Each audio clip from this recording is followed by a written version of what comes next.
ইউসুফ আলাইহিস সালাতু ওয়াস সালাম তিনি তো নির্দোষ, পুত পবিত্র চরিত্রের অধিকারী, কিন্তু আজিজে মিসর তার স্ত্রী জুলাইখা তিনি যে তার কাছে অসৎকর্ম কামনা করেছেন, ধীরে ধীরে একথা ওই চার দেওয়ালের গণ্ডি পেরিয়ে শহরের বিভিন্ন মানুষের কাছে কানে কানে পৌঁছতে লাগলো এবং মহিলারা খুব সমালোচনা করতে লাগলো যে জুলাইখা এটা কী করলো।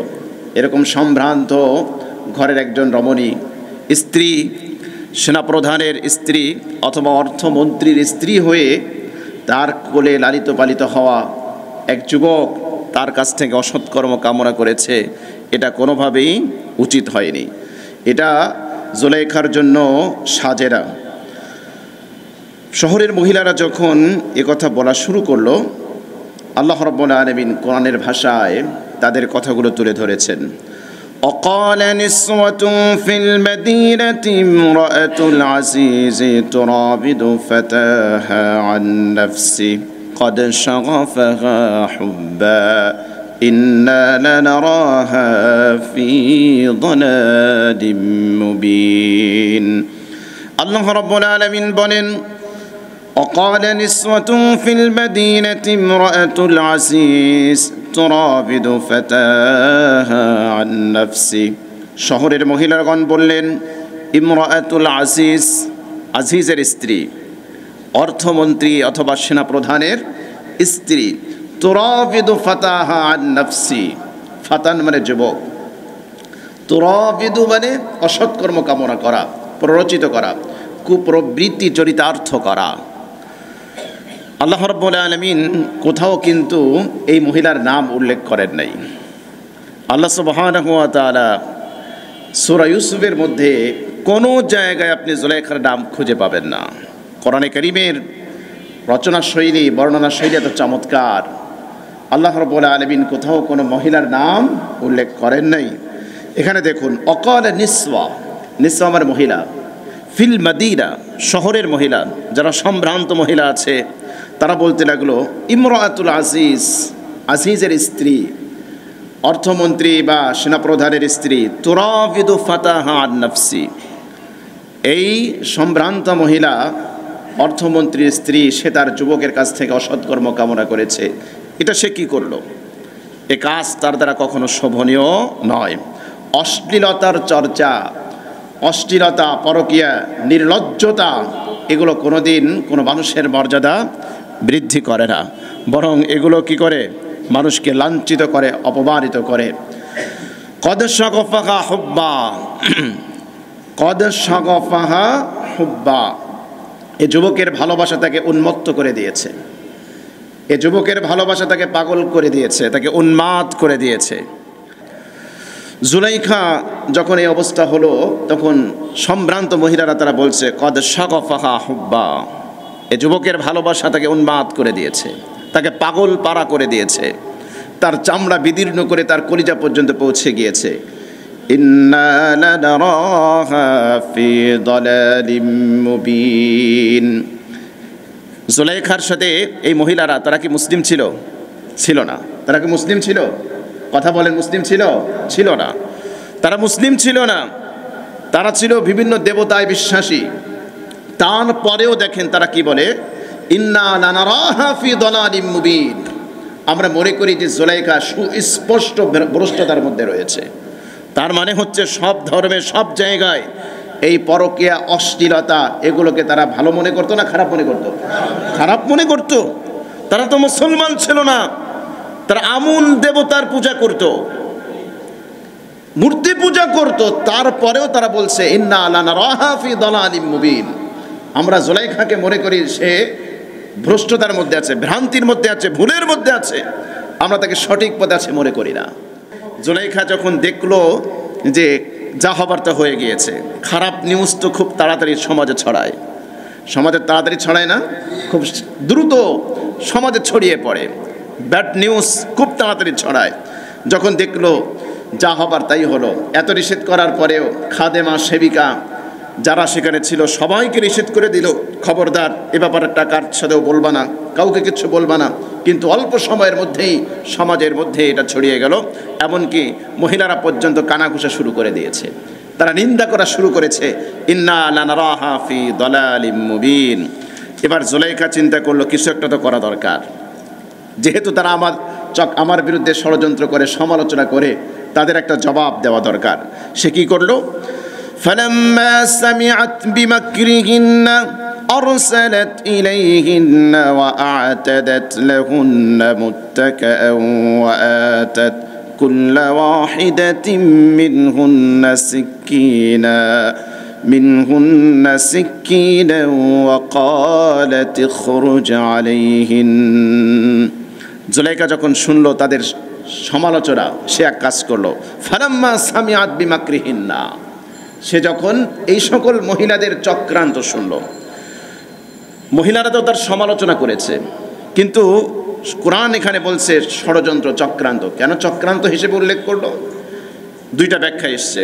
এক নাম্বার ব্যাখ্যা হলো এই, ইউসুফের সৌন্দর্যের কথা এ সকল মহিলাদের কানের ভিতরেও পৌঁছে গিয়েছিল, তারাও কিছুটা শুনেছিল যে এরকম আজিজে মিসরের ঘরের ভিতরে এরকম এক নওজোয়ান সুদর্শন এক যুবক, এর সৌন্দর্যের কোনো তুলনা হয় না। এজন্য অন্যান্য নারীরাও ইউসুফকে দেখার জন্য তারাও চক্রান্ত শুরু করে দিয়েছিল। এটা একটা ব্যাখ্যা। এজন্য সমালোচনাকে আল্লাহ রাব্বুল আলামিন মাকার শব্দ দিয়ে উল্লেখ করেছেন, বিমাকরিহিন্না মানে তাদের চক্রান্ত। দুই নাম্বার, জুলাইখা ইতোপূর্বে এই সম্ভ্রান্ত মহিলাদের সাথে আলোচনা করেছিল। এই যে বান্ধবীরা বান্ধবীদের সাথে আলোচনা করে না, খুঁটিনাটি বিষয়। ওই যে একজনকে জিজ্ঞেস করছিল, তোমার কাছে সবচেয়ে আশ্চর্যজনক বিষয় কি? আমার কাছে সবচেয়ে আশ্চর্যজনক বিষয় দেখলাম, 3 জন মহিলা নীরবে পার্কের মধ্যে বসে আছে। 3 জন মহিলা একসাথে হবে আর তারা নীরব থাকবে, এটা তো হতে পারে না। তো 3 জন মহিলাকে দেখলাম পার্কের বেঞ্চের উপরে একেবারে নীরব বসে আছে। এটাই আমার কাছে সবচেয়ে জীবনে আশ্চর্যজনক বিষয় হয়েছে। তো জুলাইখা ইতোপূর্বে এ সকল মহিলাদের সাথে ইউসুফের ব্যাপারে আলোচনা করেছে এবং তার মনের যে খাহেসাত, তার মনের যে কুপ্রবৃত্তি, সেগুলো এদের কাছে শেয়ার করেছে যে আমি ইউসুফকে কাছে পেতে চাই, কিন্তু সে আমার আহ্বানে সাড়া দেয় না, তোমরা খবরদার এটা কারো কাছে বলো না। কিন্তু তারা এটা ফাঁস করে দিয়েছে, এজন্য এটাকে চক্রান্ত বলছে। জুলাইখা ভাবছে যে তারা মনে হয় আমার বিরুদ্ধে ষড়যন্ত্র করছে, চক্রান্ত করছে। তো যাই হোক, জুলাইখা যখন শুনতে পেল যে গোটা শহরের মহিলারা আমার বিরুদ্ধে ষড়যন্ত্র করছে, চক্রান্ত করছে, সমালোচনা করছে, একটা কিছু করা দরকার। আরসালাত ইলাইহিন্না, জুলাইখা তাদেরকে ডেকে পাঠালো। এদিকে জুলাইখা তাদের জন্য সুন্দর সুন্দর খাবারের ব্যবস্থা করেছে, আপ্যায়ন করেছে, দাওয়াত দিয়েছে। এখন মেহমান দাওয়াত দিলে তো কিছু খাবার দাবারের ব্যবস্থা করতে হয়, সুন্দর আপ্যায়নের ব্যবস্থা করেছে। এমনকি খাবার শেষে এমন কিছু ভোজনের আয়োজন করেছে যেগুলো নিজে কেটে খেতে হয়। এখন নিজে কেটে খেতে হলে ছুরি লাগবে, চাক্কু লাগবে। জুলাইখা আপ্যায়নের শেষে ফল খাওয়ার ব্যবস্থা রেখেছে। ওয়া আ'তাদাত লাহুন্না মুত্তাকাআ, এবং তাদের জন্য হেলান দিয়ে এভাবে বসার ব্যবস্থা করেছে। যারা ভোজন বিলাসী, এরা আবার খুব আয়েশি ভঙ্গিতে বসে খাবার দাবার খেতে খুব মজা করে। এজন্য দেখবেন আরবের শায়েকরা বসতে গেলে তারা সেখানে নিচে বসে বালিশ টালিশ ইত্যাদি ইত্যাদি থাকে। মুত্তাকাআ, একটু হেলান দিয়ে খুব মজ মাস্তি করে খাওয়া আর কি। তো জুলাইখা যখন আপ্যায়নের ব্যবস্থা করেছে, তাদেরকে দাওয়াত দিয়েছে, আ'তাদাত লাহুন্না মুত্তাকাআ, এরকম হেলান দিয়ে বসার ব্যবস্থা করেছে। ওয়া আতাত কুল্লা ওয়াহিদাতিন মিনহুন্না সিক্কিনা, আর প্রত্যেকের হাতে এক একটা ছুরি দিয়েছে। কেন ছুরি দিয়েছে? কেউ বলেছেন তাদের হাতে লেবু ছিল, কেউ বলেছে কমলা লেবু ছিল। তাফসীরের মধ্যে দেখলাম বা এমন ধরনের কোনো ফল ছিল যেগুলো নিজে হাতে কেটে খেতে হবে, নিজ হাতে কেটে খেতে হবে। এজন্য খাবারের শেষে এরকম সুন্দর আসনের ব্যবস্থা করেছে, যেখানে হেলান দিয়ে বসতে পারে, আয়েশি ভঙ্গিতে বসতে পারে। ওয়া আতাত কুল্লা ওয়াহিদাতিন মিনহুন্না সিক্কিনা, আর প্রত্যেক মহিলার হাতে এক একটা ছুরি দিয়েছে আর ফল দিয়েছে। এবার বলেছে তোমরা ফল কেটে খাওয়া শুরু করো। যখন মহিলারা ফল কেটে খাওয়া শুরু করেছে, এবার জুলাইখা ইউসুফ আলাইহিস সালাতু ওয়াস সালামকে ডেকে বলছে, ক্বালাত উখরুজ আলাইহিন্না, জুলাইখা ইউসুফের নাম ধরে ডেকে বলে, ইউসুফ এবার এক কাজ করো, এই মহিলাদের সামনে তুমি বেরিয়ে আসো, তুমি ফলের ঝুড়ি নিয়ে এই মহিলাদের কাছে তুমি ফলগুলো পৌঁছিয়ে দাও, এদের সামনে বের হও। উখরুজ ইলাইহিন্না, হে ইউসুফ তাড়াতাড়ি আসো, বের হও এদের সামনে দিয়ে। আল্লাহু আকবার। ফালাম্মা রাআইনাহু আকবারনাহু ওয়া কাত্তা'না আইদিয়াহুন্না ওয়া কুলনা হাশা লিল্লাহ মা হাযা বাশারা ইন হাযা ইল্লা মালাকুন কারীম। আল্লাহু আকবার। ফালাম্মা রাআইনাহু আকবারনাহু, ইউসুফ আলাইহিস সালাতু ওয়াস সালাম যখন বের হয়েছেন, ফালাম্মা রাআইনাহু, এই মহিলারা যখন ইউসুফ আলাইহিস সালাতু ওয়াস সালামের চেহারার দিকে দেখেছেন, ইতিপূর্বে দেখার সৌভাগ্য হয় নাই, আজকে প্রথম দেখেছে। আকবারনাহু, ইউসুফ আলাইহিস সালাতু ওয়াস সালামের সৌন্দর্য দেখে তারা অভিভূত হয়ে গিয়েছে। আল্লাহু আকবার। একই অবস্থা, একই অবস্থা, এরকম কি মানুষ হতে পারে?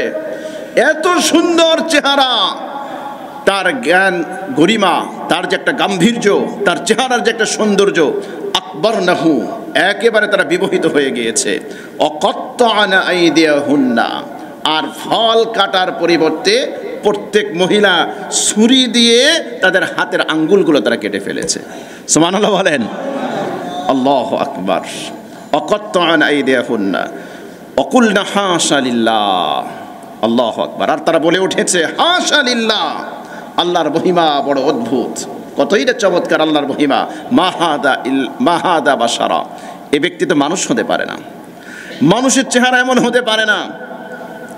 ইউসুফ আলাইহিস সালাতু ওয়াস সালামের ব্যাপারে নবীজি সাল্লাল্লাহু আলাইহি ওয়াসাল্লাম বলেছেন, যখন আমি মেরাজের রজনীতে আল্লাহ রাব্বুল আলামিন যখন আমাকে আসমানে ভ্রমণ করিয়েছেন, রাআইতু ইউসুফা লাইলাতাল কমার, রাআইতু ইউসুফা, আমি ইউসুফকে দেখলাম কাল কমার লাইলাতাল বদর। আল্লাহু আকবার।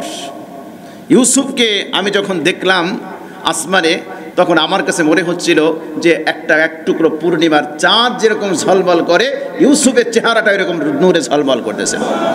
সুবহানাল্লাহ। কাল কমার লাইলাতাল বদর, লাইলাতুল বদর হলো পূর্ণিমার চাঁদ। তো পূর্ণিমার রাত্রে আপনি চাঁদ দেখেছেন? কেমন দেখা যায়? পূর্ণিমার রাত্রে চাঁদ যেরকম দেখা যায়, নবীজি সাল্লাল্লাহু আলাইহি ওয়াসাল্লাম বলেন যে আমি মেরাজের রজনীতে আমি ইউসুফ, আমার ভাই ইউসুফকে দেখলাম যেন এক টুকরো পূর্ণিমার চাঁদ ওখানে ঝলমল করতেছে। সুবহানাল্লাহ।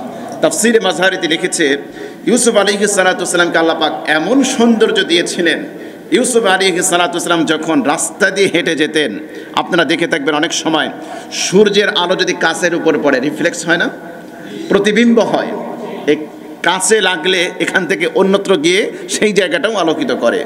ইউসুফ আলাইহিস সালাতু ওয়াস সালামের চেহারার উজ্জ্বলতা এত বেশি ছিল, উনি যখন রাস্তা দিয়ে হাঁটতেন, ওনার চেহারার উজ্জ্বলতার কারণে রাস্তার দেওয়ালগুলো পর্যন্ত আলোকিত হয়ে যেত। সুবহানাল্লাহ, সুবহানাল্লাহ। ইউসুফ আলাইহিস সালাতু ওয়াস সালামকে আল্লাহ পাক এমন সৌন্দর্য দিয়েছিলেন। বিশ্বনবী মুহাম্মদুর রাসূলুল্লাহ সাল্লাল্লাহু আলাইহি ওয়াসাল্লাম, তাকেও আল্লাহ পাক এরকম সৌন্দর্য দিয়েছিলেন। তবে রসুলের সৌন্দর্য দেখতে অন্তর্দৃষ্টি লাগে। আল্লাহ রসুলের চেহারার সৌন্দর্যটাকে আল্লাহ পাক গোপন রেখেছেন, প্রকাশ করেন নাই। কিন্তু ইউসুফের চেহারাটা, ইউসুফ আলাইহিস সালাতু ওয়াস সালামের সৌন্দর্যটা আল্লাহ পাক প্রকাশ করে দিয়েছেন। কবি হাসান বিন সাবিত নবীজি সাল্লাল্লাহু আলাইহি ওয়াসাল্লামের সম্পর্কে চমৎকার বলেছেন, وأحسن منك ما لم تر قط عيني وأجمل منك لم تلد النساء خلقت مبرأ من كل عيب كأنك قد خلقت كما تشاء। হাসান বিন সাবিত নবীর শানে বলতেছেন, ও নবী, وأحسن منك ما لم تر قط عيني। হাসান বিন সাবিত একজন কবি ছিলেন, সাহিত্যিক ছিলেন, নবীর কবি ছিলেন। মক্কার কুরাইশরা নবীর নামে কুৎসা রটনা করলে হাসান বিন সাবিত এটাকে প্রতিহত করতেন। জিহাদের ময়দানে, যুদ্ধের ময়দানে এমন কবিতা আবৃত্তি করতেন যেগুলো কাফেরদের কলিজা পর্যন্ত বিদ্ধ হয়ে যেত। তা হাসান বিন সাবিতকে আল্লাহর নবী পাশে বসে অনেক সময় কবিতা শুনতেন, আবৃত্তি শুনতেন। তো হাসান বিন সাবিত নবীর শানে বলতেছেন, ও আহসানু মিনকা মা লাম তারা কাত্তু আইনি। হাবিব, পৃথিবীতে আমি অনেক সৌন্দর্য দেখেছি। এখন কবিদের ভাষা তো অনেক চমৎকার হয়, সাহিত্যিকদের ভাষা তো অনেক সৌন্দর্য হয়। সাহিত্যিক যখন তার সাহিত্যের প্রতিভা দিয়ে, তার ভিতরের যে অলংকার আছে সেগুলো দিয়ে যখন কোনো সৌন্দর্য বর্ণনা করেন, এটা তো অনেক চমৎকার হয়। হাসান বিন সাবিত বলছেন, ওয়া আহসানু মিনকা মা লাম তারা কাত্তু আইনি। নবী, আমি তো কবি মানুষ, সাহিত্যিক মানুষ, অনেক সৌন্দর্য দেখেছি। আকাশের নীলিমা দেখেছি, সমুদ্র পাড়ের ঢেউয়ের তর্জন গর্জনের সেখানে গিয়ে আমি সৌন্দর্য দেখেছি। তারপরে ভোরের বেলা শিশিরে ভেজা দুব্বা ঘাস আমি দেখেছি, এক সৌন্দর্য। জ্যোৎস্না রাতের সৌন্দর্য দেখেছি, ফুলের সৌন্দর্য দেখেছি। হাবিব, পৃথিবীতে আমি যত সৌন্দর্য দেখেছি আপনার চেয়ে সুন্দর আমার দুই চোখ কোনোদিন কোনো কিছু দেখে নাই। আল্লাহু আকবার। ওয়া আহসানু মিনকা মা লাম তারা কাত্তু আইনি। আমার চোখ আপনার চেয়ে সুন্দর আর কোনো কিছু কোনোদিন দেখে নাই। ও আজমালু মিনকা লাম তালিদিন নিসা। পৃথিবীতে অনেক মা অনেক সুন্দর সুন্দর শিশু জন্ম দিয়েছে, অনেক সুন্দর শিশু জন্ম দিয়েছে। যে শিশুদের সৌন্দর্য বর্ণনা দিতে গিয়ে আমরা কেউ চাঁদের টুকরো বলি, হীরার টুকরো বলি, আরও কত কিছু বলি। হাসান বিন সাবিত বলেন, নবী, পৃথিবীতে যত মা যত সন্তান জন্ম দিয়েছে আপনার চেয়ে সুন্দর কোনো সন্তান কেউ জন্ম দিতে পারে নাই। সুবহানাল্লাহ। কথার সংকেত কিন্তু মিনিংটা দেখছেন। আল্লাহু আকবার। ও আজমালু মিনকা লাম তালিদিন নিসা খুলিকতা মুবাররাআন মিন কুল্লি আইবিন। হাসান বিন সাবিত বলছেন, নবী, মনে হচ্ছে আপনি খুলিকতা মুবাররাআন মিন কুল্লি আইবিন। প্রত্যেক মানুষের চেহারা, তার বডির মধ্যে কিছু ত্রুটি থাকে না? কিছু না কিছু ত্রুটি তো থাকে, কিছু না কিছু দুর্বলতা এগুলো থাকে। প্রত্যেক ব্যক্তি জানে যে তার চেহারাটা যদি এরকম না হয়ে এরকম হতো তাহলে তার কাছে বেশি ভালো লাগতো, হয় না? এরকম আছে না কিছু? সাদা মানুষ সে যদি মনে করে যে আমার চেহারাটা এরকম হতো, কালো মানুষ তারা মনে করে হায় রে, জীবনে যদি একটু সুন্দর হইতে পারতাম, ইত্যাদি ইত্যাদি আর কি। তো প্রত্যেকটা মানুষের 3.5 হাত স্ট্রাকচারের মধ্যে তার কাছে কোনো কোনো জায়গায় ত্রুটি মনে হতে পারে। কবি হাসান বিন সাবিত তিনি বলেন, নবী, আমার কি মনে হয় জানেন, খুলিকতা মুবাররাআন মিন কুল্লি আইবিন। পৃথিবীর কোনো ত্রুটি, কোনো অসম্পূর্ণতা আপনার মধ্যে নাই। সমস্ত ত্রুটি বিচ্যুতি মুক্ত করে আল্লাহ আপনাকে সৃষ্টি করেছেন। কাআন্নাকা ক্বাদ খুলিকতা কামা তাশাউ। হাসান বিন সাবিত বলে, আল্লাহর নবী, আমার কি মনে হয় জানেন, আপনি যেমন চেয়েছেন আল্লাহ আপনাকে ওই রকমই বানিয়েছেন। সুবহানাল্লাহ। আয়েশা রাদিয়াল্লাহু তাআলা আনহা তিনিও নবীর কিছু সৌন্দর্য বয়ান দিয়েছেন। তিনি বলেন, লানা শামসুন ওয়ালিল আফাকি শামসুন। আম্মা জান আয়েশা রাদিয়াল্লাহু তাআলা আনহা বলেন, ও দুনিয়ার মানুষ শোনো, তোমাদের একটা সূর্য আছে, আমারও একটা সূর্য আছে। দুনিয়ার একটা সূর্য আছে আর আমার একটা সূর্য আছে। দুনিয়ার সূর্য উদিত হয় বাদাল ফজরি, ফজরের পরে যখন সূর্যটা উদিত হয় অন্ধকার দূরীভূত হয়ে পৃথিবী আলোকিত হয়ে যায়। ওয়া শামসি ক্বাদ তালাআত বাদাল ইশাই। আর আমার সূর্য উদিত হয় ঈশার পরে নবী যখন আমার ঘরে আসে আমার ঘরটা আলোকিত হয়ে যায়। সুবহানাল্লাহ। জাবের বিন সামুরা রাদিয়াল্লাহু তাআলা আনহু তিনিও নবীর শানে বলেছেন, হাদিস এসছে, জাবের বিন সামুরা রাদিয়াল্লাহু তাআলা আনহু বলেন, এক পূর্ণিমার রাত্রে নবীজির পাশে আমি বসেছিলাম। নবীজি পূর্ণিমার রাত্রে সাহাবা ইকরামকে নিয়ে বসে আছেন। আল্লাহ নবী সাল্লাল্লাহু আলাইহি ওয়াসাল্লাম ইয়ামেনের ডোরা কাটা চাদর পরতে খুব পছন্দ করতেন। লাল এবং সাদা মিশ্রিত এক ধরনের চাদর পাওয়া যেত, ইয়ামেনি চাদর বলা হয়। এই চাদরটা নবীজি খুব পছন্দ করতেন। জাবের বিন সামুরা রাদিয়াল্লাহু তাআলা আনহু তিনি বলেন, তিরমিজির হাদিস, একবার পূর্ণিমার রাত্রে আমরা রসুলের পাশে বসে আছি। আল্লাহ নবী সাল্লাল্লাহু আলাইহি ওয়াসাল্লাম এই ইয়ামিনী চমৎকার একটা চাদর পরিহিত আছেন। আল্লাহ রসুলের চেহারার উপরে চাঁদের কিরণ এসে, চাঁদের আলো এসে রসুলের চেহারার ভিতরে রিফ্লেক্স হচ্ছে। তা আমি একবার চাঁদের দিকে তাকাই, আরেকবার রসুলের চেহারার দিকে তাকাই। সুবহানাল্লাহ। কতই না সৌভাগ্যশীল ওই মানুষগুলো যারা সরাসরি আমার রসুলের চেহারাটা দেখেছে। আল্লাহু আকবার। আল্লাহর নবীর সাহাবী বলেন, আমি একবার চাঁদের দিকে তাকাই, আরেকবার আমি আমার রসুলের চেহারার দিকে তাকাই। আমি ডিসাইড করতে পারছি না, সিদ্ধান্ত নিতে পারছি না কে সুন্দর। আকাশের চাঁদ আমার কাছে সুন্দর নাকি কি নবীর চেহারা আমার কাছে সুন্দর, আমি সিদ্ধান্ত গ্রহণ করতে পারছি না। বারবার আমি আকাশের চাঁদের দিকে তাকাই, আরেকবার আমি আমার রসুলের চেহারার দিকে তাকাই।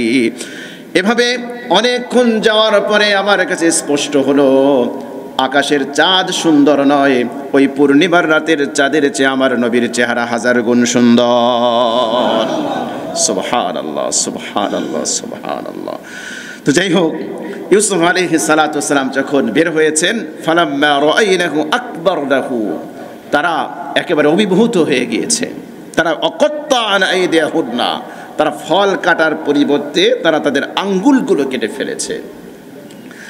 এজন্য আম্মা জান আয়েশা রাদিয়াল্লাহু তাআলা আনহা বলেন, আরে মিশরের রমণীরা ইউসুফ আলাইহিস সালাতু ওয়াস সালামের সৌন্দর্য দেখে তারা আঙ্গুল কেটে ফেলেছিল, আর আরবের রমণীরা যদি রাসূলের প্রকৃত সৌন্দর্যের সন্ধান পেত, হাত নয় কলিজাগুলো কেটে কেটে বের করে রাসূলের সামনে হাজির করে দিত। আল্লাহু আকবার। এই সৌন্দর্য দেখার জন্য অন্তর্দৃষ্টি লাগবে। রাসূলের সৌন্দর্য দেখা একভাবে হঠাৎ দেখেই বুঝতে পারবে না। এগুলো আল্লাহ পাক অপ্রকাশিত রেখেছিলেন। সব চোখ এই সৌন্দর্য খুঁজে বের করতে পারে নাই। আল্লাহু আকবার। অকুলনা হাশা লিল্লাহ, কতই না চমৎকার আল্লাহর মহিমা, অদ্ভুত আল্লাহর মহিমা। মা হাদা বাশারা, আর এ তো মানুষ নয়।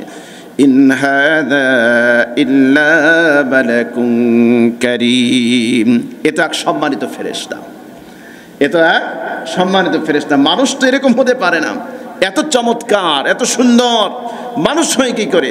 এ তো শুধু আমাদের কল্পনার সেই ফেরেশতাই হতে পারে। এজন্য মহিলারা বলে উঠেছেন, হাদা ইল্লা মালাকুন কারীম, আর এ তো এক সম্মানিত ফেরেশতা। এবার জুলাইখা বুঝে ফেলেছে যে মহিলারা সব ফিদা হয়েছে, দেওয়ানা হয়ে গেছে। জুলাইখা ধরে ফেলেছে যে একবার দেখে হাত কেটে ফেলেছে।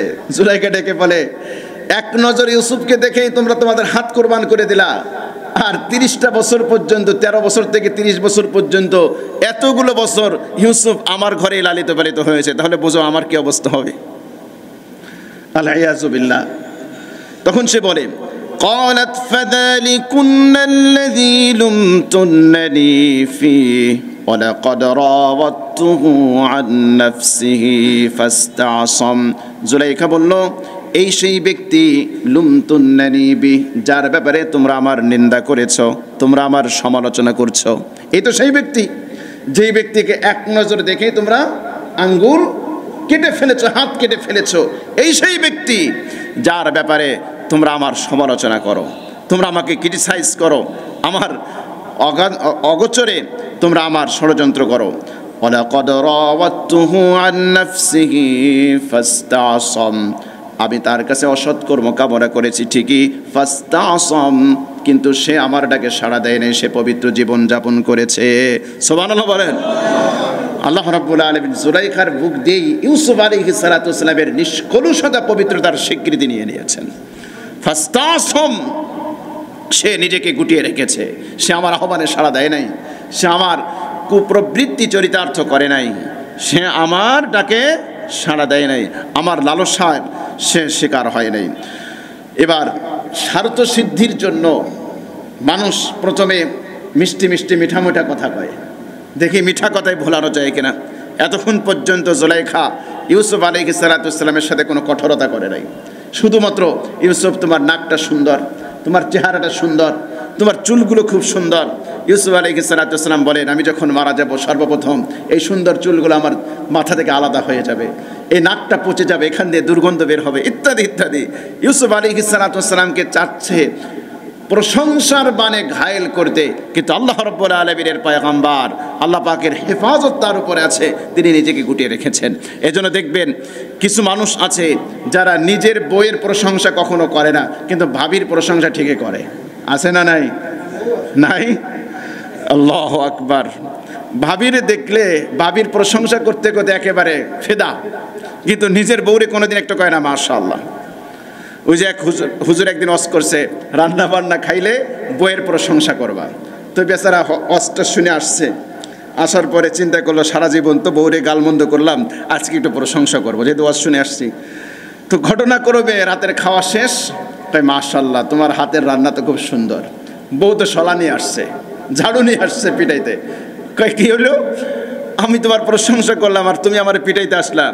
কয় 14 বছর পর্যন্ত তোমার রান্না করে খাওয়াইলাম, কোনোদিন তুমি মাশাআল্লাহ কইলা না, আজকে পাশের ঘরের থেকে তরকারি এনে তোমাকে খাওয়ালাম আর তুমি প্রশংসা শুরু করলা। তো এই জন্য প্রশংসা করতে গেলেও একটু ঠিকঠাক মতো কইরেন।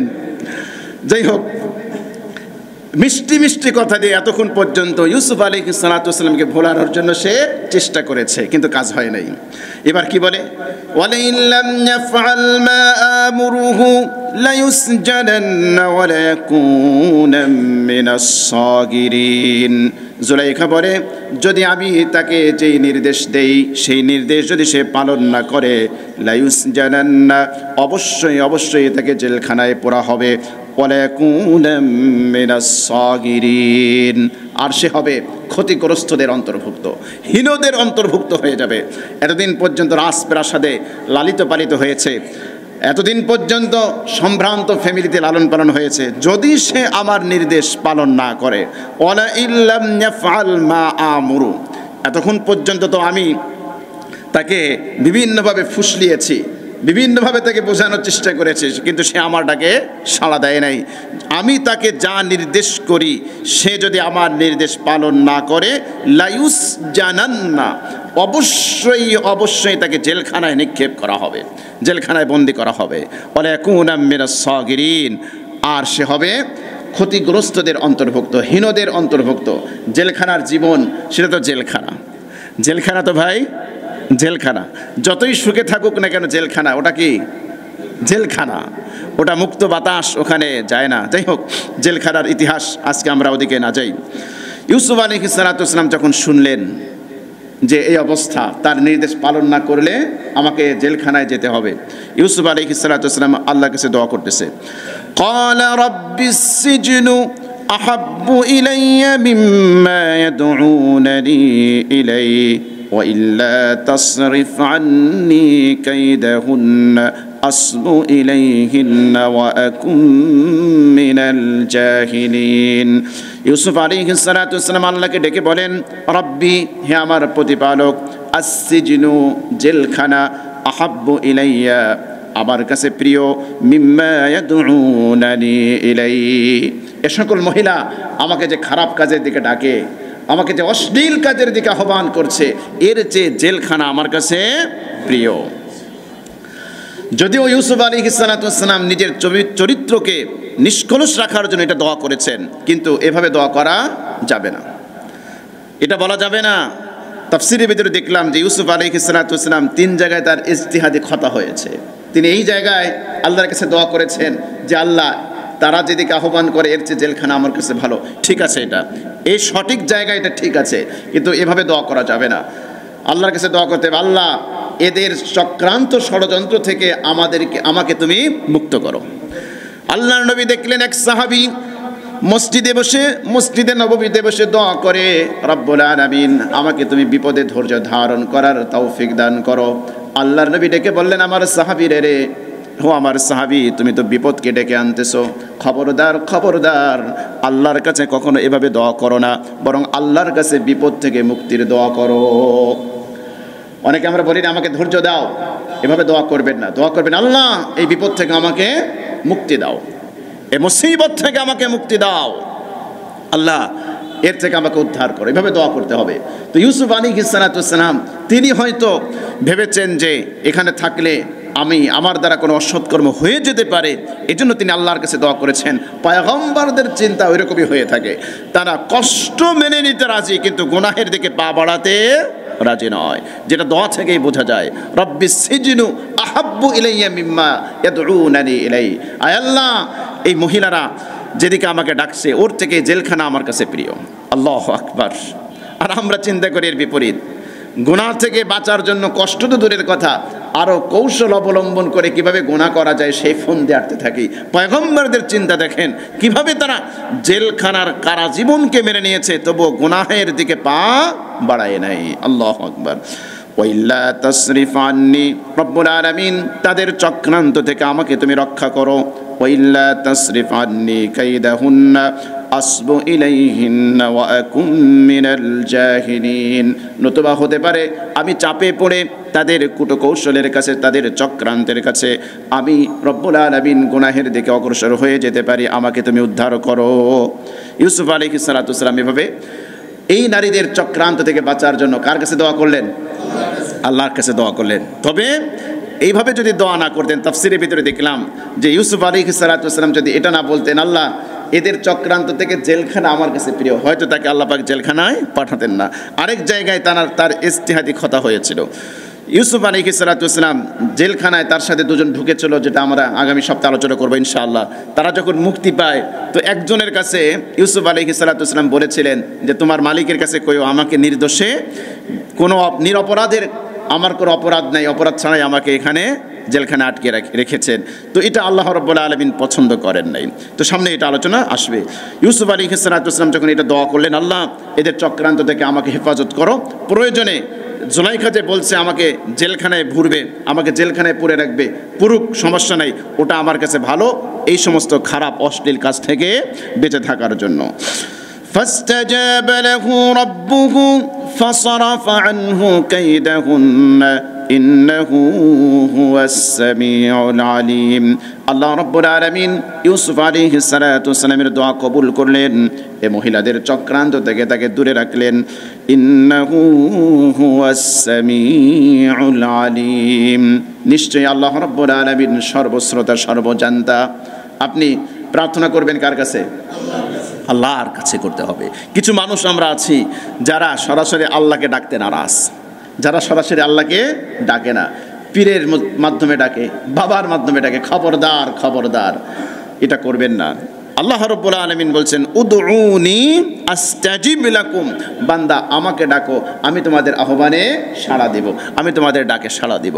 সুতরাং আমরা এভাবে আল্লাহর কাছে দোয়া করব।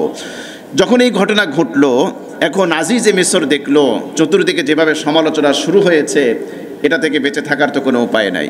এই যে চক্রান্ত শুরু হয়ে যে চতুর্দিকে যেভাবে সমালোচনা শুরু হয়েছে, তাতে আমার পরিবারের সম্মান আর থাকবে না।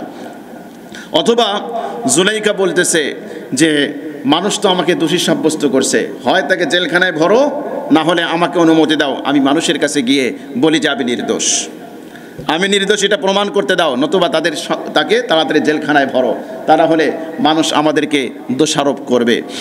ثم بدا لهم من بعد ما رأوا الآيات ليسجننه حتى حين, এরপরে তাদের কাছে স্পষ্ট হলো, পারিপার্শ্বিকতা দেখে, নিদর্শনগুলো দেখে, মানুষের সমালোচনা, এগুলো দেখে তাদের কাছে স্পষ্ট হয়ে গেল লায়াসজুনুন্নাহু হাত্তা হিন, কিছুকাল পর্যন্ত ইউসুফকে তারা জেলখানায় রাখবে, যাতে করে মানুষের সমালোচনা বন্ধ হয়, কানাঘুষা বন্ধ হয়, মানুষ এটা নিয়ে আর মাতামাতি না করে।